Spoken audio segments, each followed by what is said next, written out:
Et donc de nouveau bienvenue dans ce nouveau format consacré au mix. Là ce qu'on va faire aujourd'hui c'est un nettoyage par les Q. Je vous fais écouter un petit peu le son que j'ai préparé pour vous. Vous avez dû l'entendre au générique. Batterie, bam. Donc là il est dans son jeu, hein. Le son il est exactement comme on l'avait, comme je l'ai fait, comme je l'ai enregistré. Donc on va venir nettoyer les pistes par les cues. Je vais vous expliquer en quoi ça consiste. En fait, on vient mettre une piste d'insert, donc un EQ là entre autres. Moi j'utilise le Pro Q de chez FabFilter parce qu'il permet de voir la bande passante directement ici.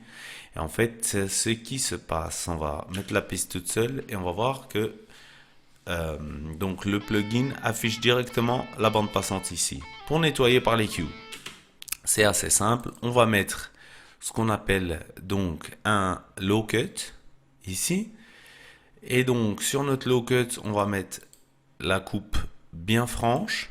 Moi, je préfère faire comme ça. Après, je sais qu'il y a des gens qui aiment pas trop parce que ça altère un peu le mix. Mais voilà, moi, j'aime bien les coupes bien franches. Et on va jouer le morceau et venir appuyer sur l'écouteur là pour voir uniquement ce qu'on coupe et avancer jusqu'au moment où on entend un peu du son.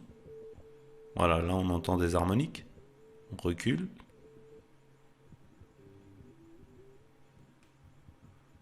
Voilà, là, on n'entend plus rien du son. Et il sera ici.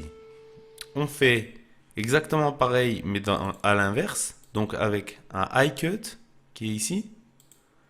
Pareil, une coupe bien franche. Et on joue jusqu'à ce qu'on ait.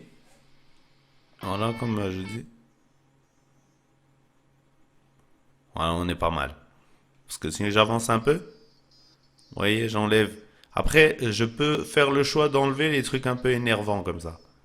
Et voilà ce que ça donne. Mais moi, quand même, je préfère garder tout le son. Donc là, comme vous pouvez l'entendre, on entend quand même un petit ksh derrière. Alors ça, on verra comment on va l'enlever dans l'épisode suivant, qui est le nettoyage par la dynamique. Mais en gros, ce que je vais faire, c'est que je vais nettoyer tout le monde par les EQ et on va venir écouter ça.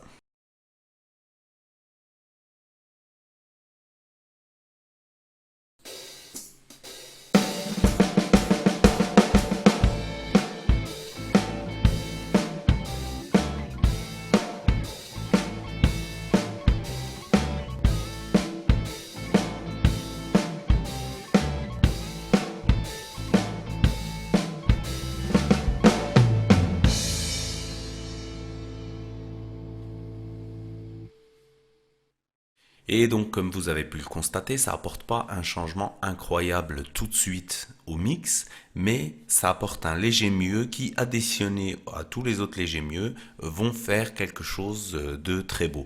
Et donc, je vous laisse pour cette fois-ci. On se retrouve au prochain épisode pour le nettoyage par la dynamique. C'est un peu plus compliqué, mais c'est un peu plus efficace. Je vous dis à la prochaine. N'oubliez pas de vous abonner. À bientôt.